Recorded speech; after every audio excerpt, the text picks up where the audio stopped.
أشهد أن لا إله إلا الله وحده لا شريك له وأشهد أن محمدا عبده ورسوله أما بعد فأعوذ بالله من الشيطان الرجيم بسم الله الرحمن الرحيم الحمد لله رب العالمين الرحمن الرحيم مالك يوم الدين إياك نعبد وإياك نستعين اهدنا الصراط المستقيم صراط الذين أنعمت عليهم غير المغضوب عليهم ولا الضالين. ஹம்ரா அல் அசத் போர் தொடர்பாக கூறப்பட்டு வந்தது. உஹுது போரில் இருந்து மதினாவுக்கு திரும்புதல் மற்றும் ஹம்ரா அல் அசத் போர் தொடர்பாக எடுத்துரைக்கும் போது ஹஸ்ரத் மிர்சா பஷீர் அஹமது சாஹிப் ரலியல்லாஹு அன்ஹு அவர்கள் பல்வேறு வரலாற்று நூல்களில் இருந்து தாம் தீர்மானித்த விஷயங்களை விவரித்தவாறு கூறுகிறார்கள். அன்னார் எழுதுகிறார்கள், அந்த இரவு, அதாவது உஹுது போரில் இருந்து திரும்பிய பிறகு வந்த இரவு மிக அச்சுறுத்தும் இரவாக இருந்தது. ஏனென்றால் வெளிப்படையாக பார்க்கும்போது குறைஷிய படை மக்காவை நோக்கி சென்று கொண்டிருந்தது. அவர்களின் இந்த நடவடிக்கை முஸ்லிம்களை கவனமற்றவர்களாக ஆக்க வேண்டும் என்ற எண்ணத்தில் இருந்துவிடக்கூடாதே, அவர்கள் திடீரென திரும்பி வந்து மதினாவின் மீது தாக்குதல் தொடுத்துவிடக்கூடாதே என்ற அச்சமும் இருந்தது. ஆகவே அந்த இரவில் மதினாவில் காவலுக்கான ஏற்பாடு செய்யப்பட்டிருந்தது. குறிப்பாக பெருமானார் ஸல்லல்லாஹு அலைஹி வஸல்லம் அவர்களின் வீட்டை முழு இரவும் சஹாபிகள் காவல் காத்து கொண்டிருந்தனர். காலை விடிந்தபோது அந்த அச்சம் கற்பனையானதாக இருக்கவில்லை என்பது தெரிய வந்தது. ஏனென்றால் ஃபஜ்ர் தொழுகைக்கு முன்பு பெருமானார் ஸல்லல்லாஹு அலைஹி வஸல்லம் அவர்களுக்கு குறைஷிய படை மதினாவில் இருந்து கொஞ்ச தூரம் சென்று நின்றுவிட்டது என்றும் இந்த வெற்றியில் இருந்து பயன் பெற்றவாறு மதினாவின் மீது ஏன் தாக்குதல் தொடுக்கக்கூடாது என்ற விவாதம் குறைஷிய தலைவர்களுக்குள் நடந்து கொண்டிருப்பதாகவும் அன்னாருக்கு தகவல் கிடைத்தது. நீங்கள் முஹம்மது ஸல்லல்லாஹு அலைஹி வஸல்லம் அவர்களை கொலை செய்யவும் இல்லை, முஸ்லிம் பெண்களை அடிமைகளாக ஆக்கவும் இல்லை, முஸ்லிம்களின் செல்வத்தையும் பொருட்களையும் கைப்பற்றவும் இல்லை, மாறாக நீங்கள் அவர்களை மிகைத்த போது அவர்களை முற்றிலும் அழிக்கக்கூடிய சந்தர்ப்பம் உங்களுக்கு கிடைத்திருந்தது. அவர்கள் மீண்டும் வலுவாக வளரும் வண்ணம் நீங்கள் அவர்களை அப்படியே விட்டுவிட்டு திரும்ப வந்துவிட்டீர்கள். ஆகவே இப்பொழுதும் வாய்ப்பு உள்ளது, திரும்பிச் செல்லுங்கள், மதினாவின் மீது தாக்குதல் நடத்தி முஸ்லிம்களின் வேரை வெட்டிவிடுங்கள் என்று குறைஷியர்களில் சிலர் ஒருவர் மற்றவரை பழித்துரைத்து கொண்டிருந்தார்கள். இதற்கு எதிராக மற்றவர்கள் என்ன கூறினார்கள் என்றால், உங்களுக்கு ஒரு வெற்றி கிடைத்துள்ளது, அதை போதுமானதாக கருதுங்கள், திரும்பி சென்று விடுங்கள், இந்த புகழையும் நீங்கள் இழந்து விடாதீர்கள், இந்த வெற்றி தோல்வியாக மாறிவிட வேண்டாம். ஏனென்றால் இப்பொழுது நீங்கள் திரும்பிச் சென்று மதினாவின் மீது தாக்குதல் நடத்தினால் நிச்சயமாக முஸ்லிம்கள் உயிரை கொடுத்து சண்டையிடுவார்கள், உஹுது போரில் கலந்து கொள்ளாதவர்களும் மைதானத்திற்குள் இறங்கி விடுவார்கள் என்று அவர்கள் கூறினார்கள். இறுதியில் உணர்ச்சி பொங்க பேசிய மக்களுடைய கருத்து மிகைத்தது. மதினாவை நோக்கி திரும்பிச் செல்வதற்கு குறைஷியர்கள் ஆயத்தமானார்கள். பெருமானார் ஸல்லல்லாஹு அலைஹி வஸல்லம் அவர்களுக்கு இந்த சம்பவங்களை பற்றிய தகவல் கிடைத்தபோது முஸ்லிம்களே ஆயத்தமாகுங்கள் என்று அன்னார் உடனடியாக அறிவிப்பு செய்துவிட்டார்கள். அத்துடன் இன்னொரு கட்டளையையும் அன்னார் கொடுத்தார்கள். அதை நான் முன்பும் எடுத்து கூறியுள்ளேன். இதில் சில விஷயங்கள் அதிகமாக கூறப்பட்டுள்ளன. ஆகவே நான் மீண்டும் இதை எடுத்து கூறுகிறேன். உஹுது போரில் கலந்து கொண்ட மக்களை தவிர வேறு எவரும் நம்முடன் வரவேண்டாம் என்று அன்னார் கட்டளையிட்டார்கள். உஹுது போரில் கலந்து கொண்ட போராளிகளில் அநேகம் பேர் காயமுற்றிருந்தார்கள். ஆகவே அவர்கள் தமது காயங்களுக்கு கட்டுப்போட்டுவிட்டு தம் எஜமானருடன் இணைந்து கொண்டார்கள். அந்த சந்தர்ப்பத்தில் முஸ்லிம்கள் எந்த அளவு மகிழ்ச்சியுடனும் உத்வேகத்துடனும் புறப்பட்டார்கள் என்றால் அதை பற்றி இவ்வாறு எழுதப்பட்டுள்ளது. அதாவது வெற்றி பெற்ற ஒரு படை வெற்றிக்கு பிறகு எதிரியை விரட்டிச் செல்வதற்காக செல்வதை போன்று முஸ்லிம்கள் புறப்பட்டார்கள். 8 மைல் தூர பயணத்தை கடந்த பிறகு ஹம்ரா அல் அசதை வந்தடைந்த பிறகு இரு முஸ்லிம்களுடைய சடலங்கள் மைதானத்தில் காண கிடைத்தன. ஆராய்ந்த போது பெருமானா ஸல்லல்லாஹு அலைஹி வஸல்லம் அவர்கள் குறைஷியர்களை பின்தொடர்ந்து செல்வதற்காக அனுப்பி வைத்த ஒற்றர்கள் ஆவர் என்று தெரிய வந்தது. சந்தர்ப்பம் கிடைத்தவுடன் குறைஷியர்கள் அவ்விருவரையும் கொன்று விட்டார்கள். பெருமானா ஸல்லல்லாஹு அலைஹி வஸல்லம் அவர்கள் அந்த ஷஹீதுகளுக்காக ஒரு கபரை தோண்டச் செய்து அதில் அவ்விருவரையும் இணைத்து அடக்கம் செய்தார்கள். அப்பொழுது மாலை நேரமாக ஆகியிருந்தது. அங்கேயே முகாமிடுமாறு அன்னார் கட்டளையிட்டார்கள். மைதானத்தில் பல்வேறு இடங்களில் தீ மூட்டுமாறு அன்னார் கட்டளையிட்டார்கள். பார்த்து கொண்டிருக்கும் போது ஹம்ரா அல் அசத் மைதானத்தில் 500 நெருப்புகள் மூட்டப்பட்டு விட்டன. அவை தூரத்தில் இருந்து பார்க்கக்கூடிய ஒருவரின் உள்ளத்திலும் அச்சத்தை ஏற்படுத்தின. அநேகமாக அந்த சந்தர்ப்பத்தில்தான் ஹசா என்ற கோத்திரத்தின் ஒரு தலைவர், அவர் இணை வைப்பவராவார், மஅபத் என்பது அவர் பெயர். அவர் பெருமானா ஸல்லல்லாஹு அலைஹி வஸல்லம் அவர்களின் சமூகத்தில் ஆஜராகி உஹுது போரில் கொல்லப்பட்டவர்கள் குறித்து அனுதாபத்தை வெளிப்படுத்தினார். பிறகு அவர் தம் வழியில் புறப்பட்டு சென்று விட்டார். அடுத்த நாளில் ரவுஹா என்ற இடத்தை அவர் அடைந்தபோது அங்கு குறைஷிய படை முகாமிட்டிருப்பதை கண்டார்.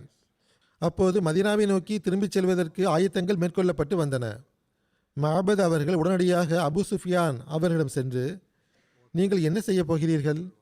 அல்லாஹ்வின் மீது ஆணையாக நான் இப்பொழுதுதான் முஹம்மது ஸல்லல்லாஹு அலைஹி வஸல்லம் அவர்களின் படையை ஹம்ரா அல் அசதில் பார்த்துவிட்டு வருகிறேன். அதை போன்று அச்சுறுத்தும் ஒரு படையை நான் பார்த்ததே கிடையாது. உஹுது தோல்வியின் வெட்க உணர்வு அவர்களிடத்தில் எந்த அளவு உத்வேகம் கொண்டுள்ளது என்றால் உங்களை கண்டவுடனே அவர்கள் பொசுக்கி விடுவார்கள் என்று கூறினார். அபு சுஃபியான் மற்றும் அவர்களுடைய தோழர்கள் மீது மஅபதுடைய பேச்சுக்கள் எந்த அளவு தாக்கத்தை ஏற்படுத்தின என்றால் மதீனாவின் பக்கம் திரும்பி வரக்கூடிய எண்ணத்தை விட்டுவிட்டு அவர்கள் உடனடியாக மக்காவை நோக்கி புறப்பட்டு சென்று விட்டார்கள். பெருமானா ஸல்லல்லாஹு அலைஹி வஸல்லம் அவர்களுக்கு குறைஷிய படை இவ்வாறு ஓடி சென்றதை பற்றிய தகவல் கிடைத்தபோது அன்னார் இறைவனுக்கு நன்றி செலுத்தினார்கள். இது இறைவன் ஏற்படுத்திய தாக்கமாகும். அவன் காஃபிர்களுடைய உள்ளங்கள் மீது அதை ஆதிக்கம் செலுத்த விட்டுவிட்டான் என்று கூறினார்கள். நான் ஏற்கனவே கூறியது போன்று இதனுடைய விவரங்களை நான் ஏற்கனவே கூறிவிட்டேன். இது அதனுடைய சுருக்கமாகும். அதற்கு பிறகு பெருமானா ஸல்லல்லாஹு அலைஹி வஸல்லம் அவர்கள் 2-3 நாட்கள் ஹம்ரா அல் அசதில் தங்கியிருந்தார்கள். 5 நாட்களுக்கு பிறகு மதீனாவுக்கு திரும்பி வந்தார்கள். இந்த போர் நடவடிக்கையில் குறைஷியர்களின் 2 வீரர்கள் முஸ்லிம்களால் சிறைபிடிக்கப்பட்டனர். அதில் ஒருவன் துரோகியும் இன்னொருவன் ஒற்றனும் ஆவான். போருடைய சட்டத்திட்டங்களின் கீழ் அவர்களுக்கான தண்டனையாக மரண தண்டனை இருந்தது. ஆகவே பெருமானா ஸல்லல்லாஹு அலைஹி வஸல்லம் அவர்களுடைய கட்டளையின் அடிப்படையில் அவர்கள் கொல்லப்பட்டனர். அவர்களில் ஒருவன் மக்காவினுடைய பிரசித்தி பெற்ற கவிஞனான அபு உஸ்ஸா என்பவன் பத்ர் போரில் முஸ்லிம்களால் கைது செய்யப்பட்டிருந்தான். பிறகு அவன் மன்னிப்பு கேட்டான். இனிமேல் முஸ்லிம்களுக்கு எதிராக போரிடுவதற்காக வரமாட்டேன் என்று அவன் வாக்குறுதி கொடுத்ததன் அடிப்படையில் பெருமானா ஸல்லல்லாஹு அலைஹி வஸல்லம் அவர்கள் எவ்வித மீட்பு தொகையும் வாங்காமல் அவனை விட்டுவிட்டார்கள். ஆனால் அவன் துரோகம் செய்தவாறு மீண்டும் முஸ்லிம்களுக்கு எதிராக போரில் கலந்து கொண்டான். அவன் கலந்து கொண்டது மட்டுமின்றி வெறுப்பை மூட்டுகின்ற தனது கவிதைகளால் மற்றவர்களையும் தூண்டிவிட்டான். ஆகவே இவ்வாறான நபருடைய துரோகம் முஸ்லிம்களுக்கு பெரும் நஷ்டத்தை ஏற்படுத்தக்கூடியதாக இருந்தது. எனவே அவன் மீண்டும் முஸ்லிம்களால் சிறைபிடிக்கப்பட்ட போது பெருமானா ஸல்லல்லாஹு அலைஹி வஸல்லம் அவர்கள் அவனை கொல்வதற்கு கட்டளையிட்டார்கள். அபு உஸ்ஸா மீண்டும் முன்பை போல் மன்னிப்பு கேட்டு விடுதலை வேண்டினான். ஆனால் பெருமானா ஸல்லல்லாஹு அலைஹி வஸல்லம் அவர்கள் லா யுல்தகுல் முஅமினு மின் ஜொஹரின் வாஹிதின் மர்ரத்தைன் என்று கூறினார்கள். அதாவது ஒரு நம்பிக்கையாளர் ஒரே பொந்தில் 2 முறை கடிபட மாட்டார். 2வது கைதி முஆவியா பின் முகைரா என்பவன் ஆவான். இவன் ஹஸரத் உஸ்மான் பின் அஃபான் அவர்களுடைய உறவினர்களில் ஒருவனாக இருந்தான். ஆனால் இஸ்லாத்தின் கடுமையான எதிரியாவான். உஹுது போருக்கு பிறகு அவன் மறைவாக மதீனாவின் சுற்று வட்டாரங்களில் சுற்றி கொண்டிருந்தான். ஆனால் சஹாபிகள் அவனை பார்த்து விட்டார்கள். அவனை பிடித்து கொண்டு பெருமானா ஸல்லல்லாஹு அலைஹி வஸல்லம் அவர்களின் சமூகத்தில் கொண்டு வந்தார்கள். ஹஸரத் உஸ்மான் பின் அஃபான் அவர்களுடைய பரிந்துரையின் அடிப்படையில் 3 நாட்களுக்குள் அங்கிருந்து அவன் புறப்பட்டு விட வேண்டும், இல்லை என்றால் இந்த உளவு பணிக்காக கொல்லப்பட்டு விடுவான் என்று வாக்குறுதி வாங்கி அவனை விட்டு விட்டார்கள். அதாவது அவனுக்கு முதலில் எச்சரிக்கை கொடுக்கப்பட்டது, 3 நாட்களுக்குள் சென்றுவிடு, நீ இங்கே உளவு பணி மேற்கொண்டாய், அதற்கான தண்டனை மரண தண்டனையாகும், சென்று விட்டால் நல்லது, இல்லை என்றால் தண்டனை கிடைக்கும் என்று கூறப்பட்டது. 3 நாட்களுக்குள் சென்று விடுவதாக முஆவியா வாக்குறுதி கொடுத்தான். ஆனால் அந்த காலகட்டம் கடந்துவிட்டும் கூட அவன் மறைவாக அங்கு சுற்றி கொண்டிருந்தான். ஆகவே அவன் கொல்லப்பட்டு விட்டான். அவனுடைய நியத் எதுவாக இருந்தது என்று வரலாற்றில் குறிப்பிடப்படவில்லை. ஆனால் இவ்வாறு மறைவாக மதீனாவின் பகுதிகளில் வசிப்பது, எச்சரிக்கை கொடுக்கப்பட்ட பிறகும் கூட குறிப்பிட்ட காலக்கெடு கடந்த பிறகும் அங்கேயே தங்கியிருப்பது ஆகியவை அவன் ஏதேனும் அபாகிரமான நாட்டம் கொண்டு அங்கு தங்கியிருந்ததை வெளிப்படுத்துகிறது. உஹது போரில் பெருமானார் ஸல்லல்லாஹு அலைஹி வஸல்லம் அவர்கள் தப்பிவிட்டதைக் கண்டு அவன் கோபம் கொண்டு அன்னாருக்கு எதிராக ஏதேனும் தீய நாட்டம் கொண்டவனாக மதினாவுக்குள் வந்திருக்கலாம். யூதர்கள் அல்லது மதீனத்து முனாஃபிக்கினுடைய சூழ்ச்சியின் மூலமாக ஏதேனும் மறைவாக தாக்குதல் நடத்த எண்ணியிருக்கலாம். இதில் வியப்பேதுமில்லை. ஆனால் இறைவன் பாதுகாத்தான். அவனுடைய திட்டம் பலிக்கவில்லை. உஹது போரின் முடிவை குறித்து நீண்ட விவாதங்கள் நடைபெற்றுள்ளன. சில வரலாற்று ஆசிரியர்கள் உஹது போரின் முடிவை குறித்து நீண்ட விவாதங்கள் நடைபெற்றுள்ளன.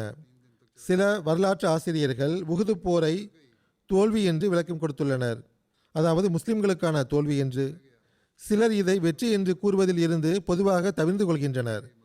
இரண்டுக்கும் இடைப்பட்டதாக தமது கருத்தை வைக்கின்றனர். சிலர் எவ்வாறு உள்ளார்கள் என்றால், ஒரு தோல்விக்கு பிறகு கிடைத்த வெற்றி என்று விளக்கம் கொடுக்கின்றனர்.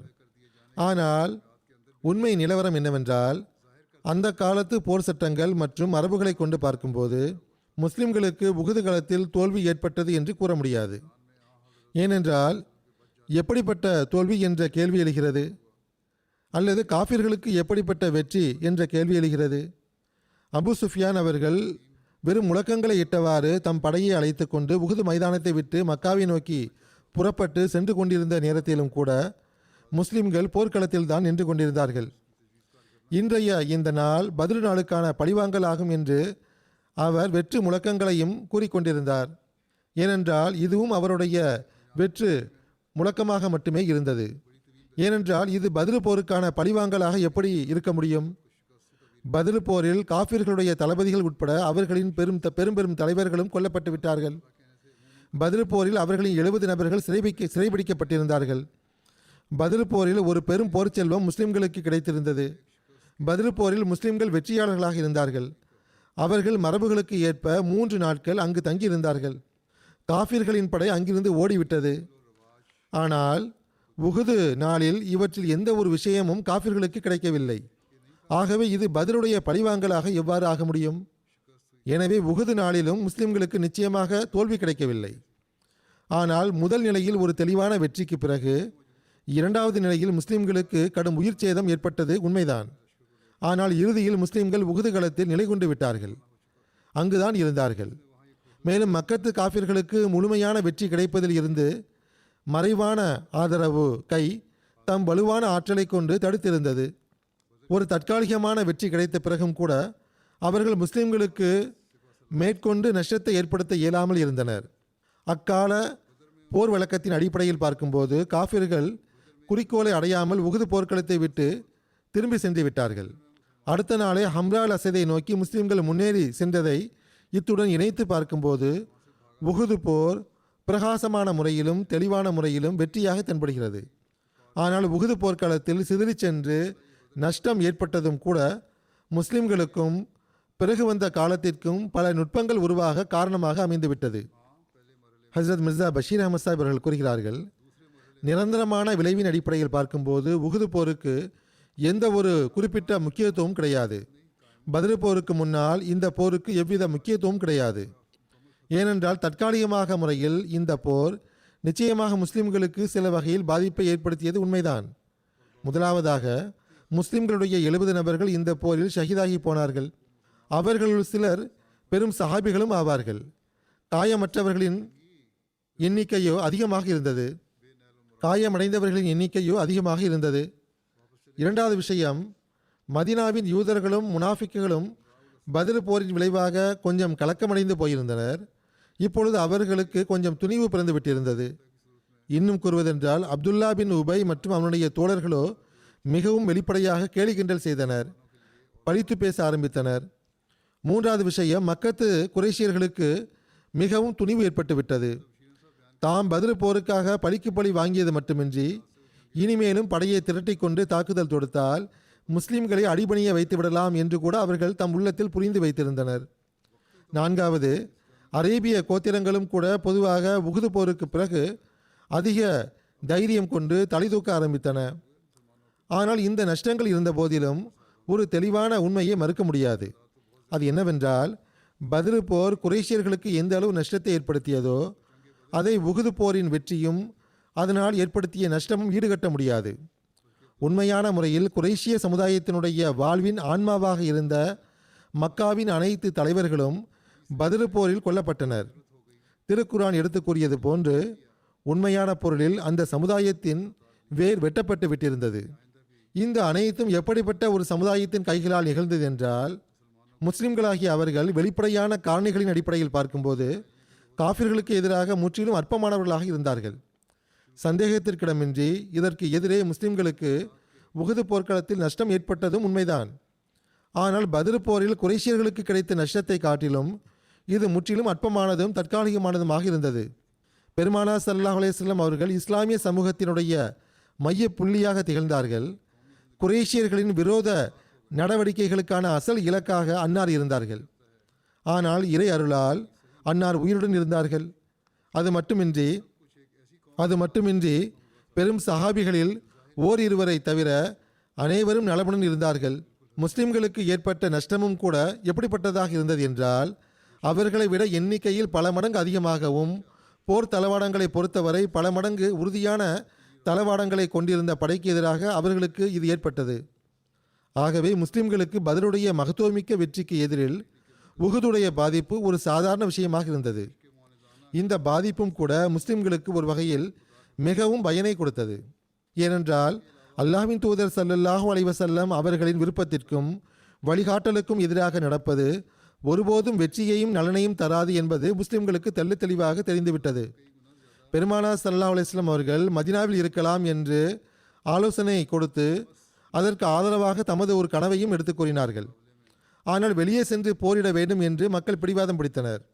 பெருமானார் ஸல்லல்லாஹு அலைஹி வஸல்லம் அவர்கள் அம்மக்களை உஹதுடைய ஒரு குன்றின் மேல் நியமித்திருந்தார்கள். என்ன நிகழ்ந்தாலும் சரி இந்த இடத்தை விட்டுவிடக்கூடாது என்று மிகவும் வலியுறுத்தி கூறியிருந்தார்கள். ஆனால் அவர்கள் போதும் என்று கருதி அந்த இடத்தை விட்டுவிட்டு கீழே இறங்கிவிட்டார்கள். ஒரு குறிப்பிட்ட எண்ணிக்கை கொண்ட ஒரு சார்பாக செயல் பலவீனம் வெளிப்பட்ட போதிலும் மனிதனுடைய வாழ்முறை பார்க்கும்போது அது அனைவரையும் ஒரே சரடில் இணைத்து வைத்திருப்பதால் இந்த பலவீனத்தின் விளைவால் அனைவரும் நஷ்டத்தை அனுபவிக்க வேண்டியது ஏற்பட்டது. ஏனென்றால் ஏதேனும் லாபம் கிடைக்கும்போது அதை அனைவரும் அனுபவிப்பது போல். ஆக இதுவும் ஒரு அடிப்படை விஷயமாகும். சில சமயம் சில மக்களுடைய பலவீனத்தினால் முழு சமூகமும் நஷ்டத்தை அனுபவிக்கிறது. அதேபோன்று பயன் கிடைக்கும் போது முழு சமூகத்திலும் ஒரு நல்ல தாக்கம் நிலைபெற்று விடுகிறது. அஹ்மதியா ஜமாத்திற்கு ஆதரவாக பல பேர் பேசுவதை உலகில் இன்று நாம் பார்க்கிறோம். 100% அஹ்மதிகள் உயர்தரத்தில் இல்லைதான். ஆயினும் சில மக்களுடைய நல்ல தாக்கத்தின் காரணமாக மீதமுள்ளவர்களையும் நல்ல தரத்தில் உள்ளவர்களாக மக்கள் நினைக்கிறார்கள். ஆகவே உஹது போரின் நஷ்டம் ஒரு விதத்தில் துன்பமாக இருந்தது என்றால், இன்னொரு விதத்தில் அது முஸ்லிம்களுக்கு ஒரு நல்ல படிப்பினையை தரக்கூடியதாக ஆகியிருந்தது. துன்பத்தை பொறுத்தவரையில் கூட அது முஸ்லிம்களுடைய வழியில் ஒரு தற்காலிக தடையாக மட்டுமே இருந்தது. அதற்கு பிறகு முஸ்லிம்கள் எவ்வாறான மாபெரும் வெள்ளத்தை போன்று ஆகிவிட்டார்கள் என்றால், அது சில இடங்களில் நின்று விடுவதாலும் தடுமாறி விடுவதாலும் இன்னும் வேகமெடுத்து மிக விரைவாக தமது குறிக்கோளை நோக்கி முன்னேறுகின்ற வெள்ளத்தை போல் ஆகியிருந்தார்கள். ஹஸ்ரத் 4வது கலீஃபத்துல் மஸீஹ் அவர்கள் ஒரு சொற்பொழிவில் உஹது போருக்கு பிறகு உள்ள சம்பவங்களை ஆய்வு செய்தவாறு அதனுடைய சில அம்சங்களை எடுத்து கூறினார்கள். நம்பர் 1, எவ்வித தாமதமும் இன்றி மீண்டும் புதிய வகையில் போருக்காக செல்லுமாறு கூறி கொலை செய்யப்படும் களத்திற்கு அழைத்து செல்வது என்பது எப்படிப்பட்ட விஷயம் என்றால், முஸ்லிம்களிடத்தில் இருந்த தோல்வியின் உணர்வை முற்றிலும் துடைத்தெறிவதற்கு இதைவிட மிகச்சிறந்த நடவடிக்கை சாத்தியம் இல்லாததாக இருந்தது. நம்பர் 2, புத்துணர்ச்சி கொண்ட இளைஞர்களையும் புதிய போராளிகளையும் அழைத்து செல்வதற்கு பெருமானார் ஸல்லல்லாஹு அலைஹி வஸல்லம் அவர்கள் அனுமதி வழங்காமல் இருந்தது. அன்னார் வெளிப்படையான காரணிகள் மீது நம்பிக்கை வைக்கக்கூடியவர்களாக இருக்கவில்லை. மாறாக தமது உண்மையான நம்பிக்கை தமது இறைவனே ஆவான், அவன் நிச்சயமாக அன்னாருடைய உதவிக்கு ஆற்றல் கொண்டவனாக இருக்கிறான் என்று அன்னார் வாதித்தது. அதன் மீது அன்னாருக்கு இருந்த நம்பிக்கையில் அன்னார் உண்மையாளர்களாக இருந்தார்கள் என்பதையும் இது நிரூபிக்கிறது. நம்பர் 3, எந்த சஹாபிகளின் பாதங்கள் உஹது போர்க்களத்தில் தடுமாறிவிட்டனவோ அவர்கள் மீது அன்னார் முழுமையான நம்பிக்கையை வெளிப்படுத்தினார்கள். அந்த சஹாபிகள் புறமுதுகு காட்டக்கூடியவர்கள் கிடையாது.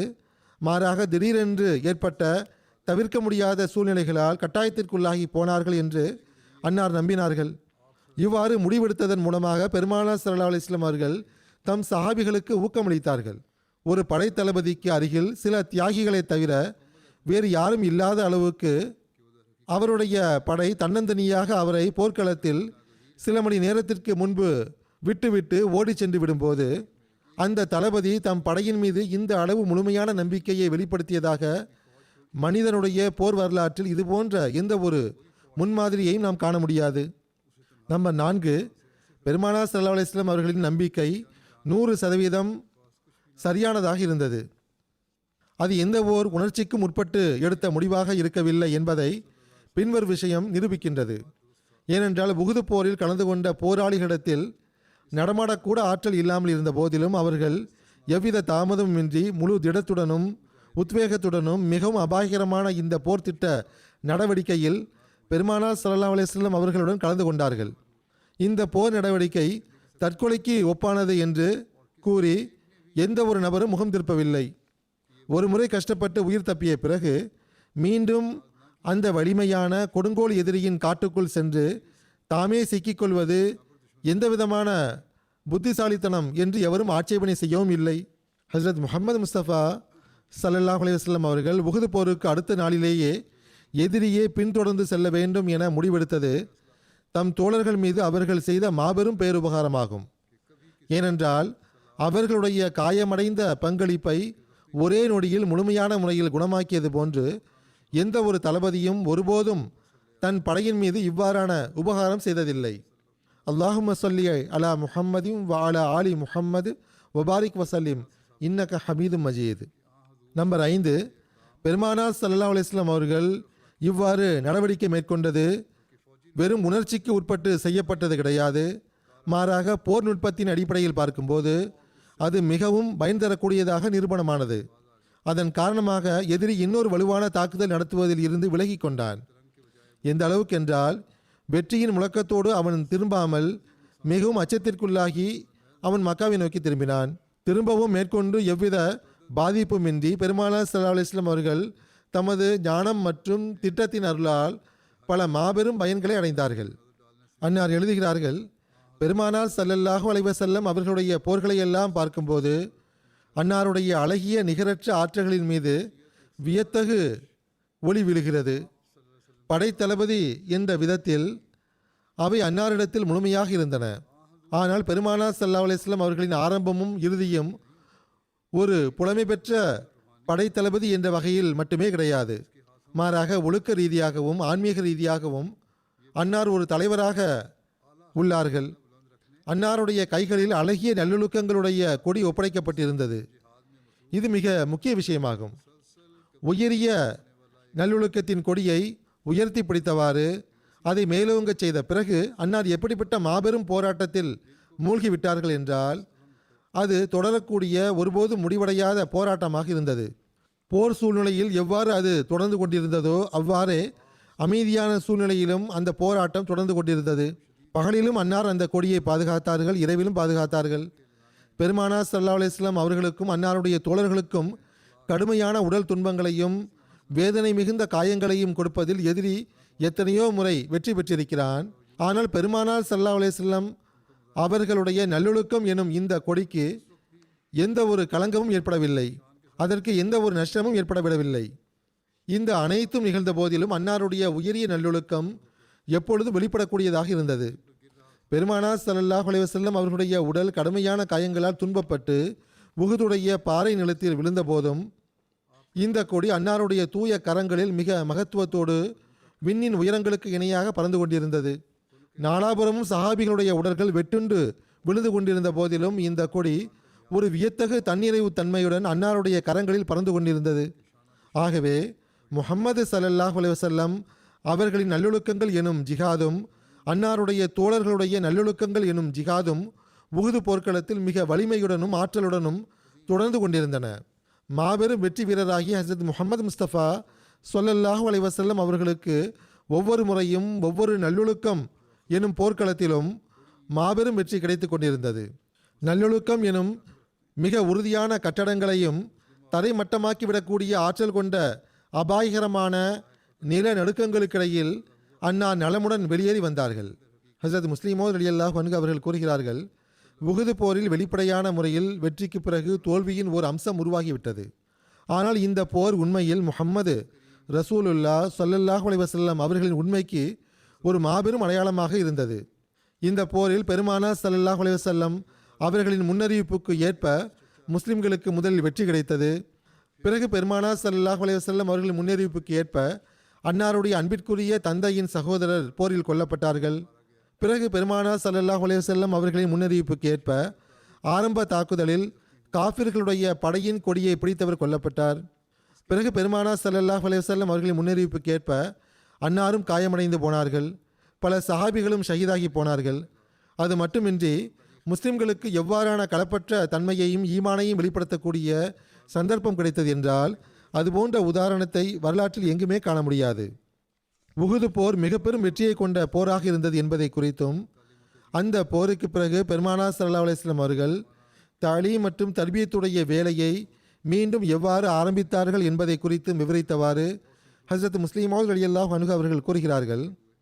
இந்த போரில் பல முஸ்லிம்கள் கொல்லப்பட்டிருந்தார்கள், பலர் காயமடைந்தும் இருந்தார்கள். ஆனால் அவ்வாறு இருந்தும் உஹுது போர் தோல்வியை கொடுத்த போர் என்று கூற முடியாது. அது ஒரு மிக பெரும் வெற்றியை கொடுத்த போராக இருந்தது. எப்படிப்பட்ட வெற்றி என்றால் கியாமத்து வரையில் முஸ்லிம்கள் அதை நினைவு கூர்ந்து தமது ஈமானை முன்னேறச் செய்ய முடியும், முன்னேற்றி கொண்டே இருக்க முடியும். மதினா வந்தடைந்த பிறகு பெருமானார் ஸல்லல்லாஹு அலைஹி வஸல்லம் அவர்கள் தம்முடைய அசல் வேலையை ஆரம்பித்தார்கள், அதாவது தர்பியத் மற்றும் தாலீம் ஆகியவற்றின் வேலையை.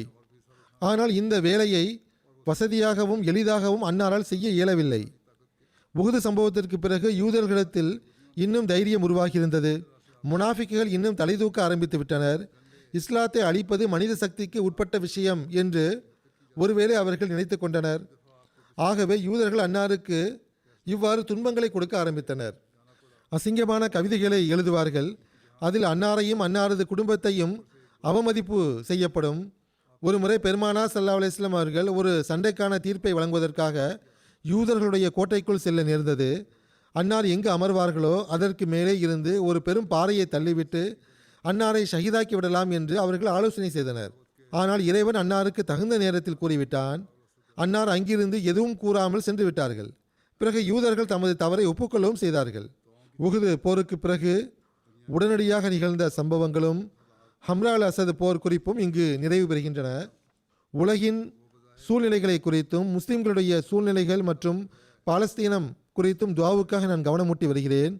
கொஞ்ச காலத்திற்காக போர் நிறுத்தம் ஏற்பட்டுவிடும் என்று சில பகுதிகளில் கருதப்படுகின்றது. ஆனால் சூழ்நிலைகளை பார்க்கும்போது அவ்வாறு நிகழ்ந்து விட்டாலும் கூட பாலஸ்தீனர்கள் மீதான அநீதி முடிவுக்கு வராது என்றே தெரிகிறது. ஆகவே மிக அதிகமான துவாக்களுடைய தேவை உள்ளது. அல்லாஹ்வின் பக்கம் குனியக்கூடிய நல்வாய்ப்பை அல்லாஹ் பாலஸ்தீனர்களுக்கும் வழங்குவானாக. எவ்வாறு இருப்பினும் இந்த சூழ்நிலைகள் ஆணவம் கொண்டோர்களின் ஆணவத்தை நொறுக்குவதற்கான ஏற்பாட்டையும் உருவாக்கிவிட்டது.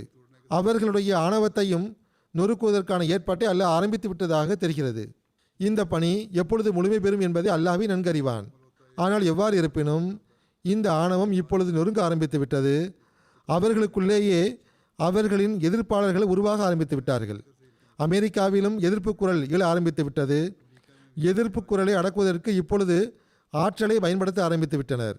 ஆனால் அவ்வாறு இருந்தும் இந்த தீப்பிழம்புகள் கொழுந்து விட்டெறியும். தற்காலிகமாக இது நின்று விட்டாலும் பிறகு இது கொழுந்து விட்டெறியும். அல்லாஹ் உலகின் பெரும் சக்திகளுக்கு அறிவை வழங்குவானாக. அவர்கள் நீதியுடன் நடந்து கொள்வார்களாக. தமக்கென்று ஒரு நீதி, மற்றவர்களுக்கென்று இன்னொன்று. இந்த விஷயம்தான் பிறகு ஒரு நேரத்தில் ஐநா உடைவதற்கும் காரணியாக அமைந்துவிடும். பிறகு இரண்டாவதாக துவாவுக்காக நான் கூற விரும்புவது என்னை பற்றியதாகும். கொஞ்ச காலமாக எனக்கு இதய வாழ்வு பிரச்சனை இருந்தது. இதற்கான மருத்துவ செயல்முறையை ஆரம்பிக்கலாம் என்று மருத்துவர்கள் கூறிக்கொண்டிருந்தனர்.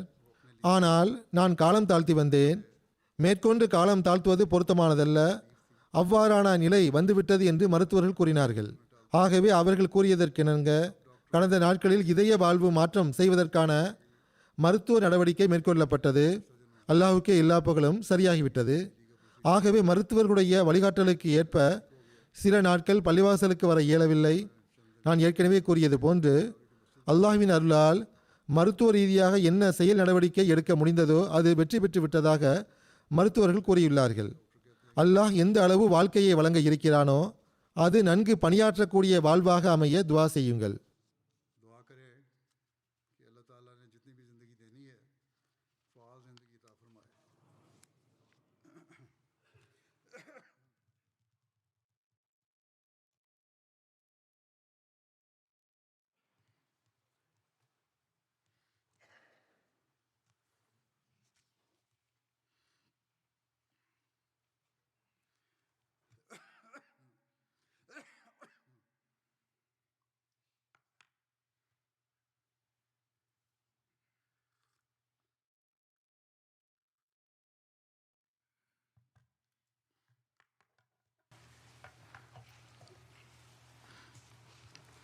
الحمد لله الحمد لله نحمده ونستعينه ونستغفره ونؤمن به ونتوكل عليه ونعوذ بالله من شرور أنفسنا ومن سيئات أعمالنا من يهده الله فلا مضل له ومن يضلل فلا هادي له ونشهد أن لا إله إلا الله ونشهد أن محمدا عبده ورسوله عباد الله رحمكم الله إن الله يأمر بالعدل والإحسان وإيتاء ذي القربى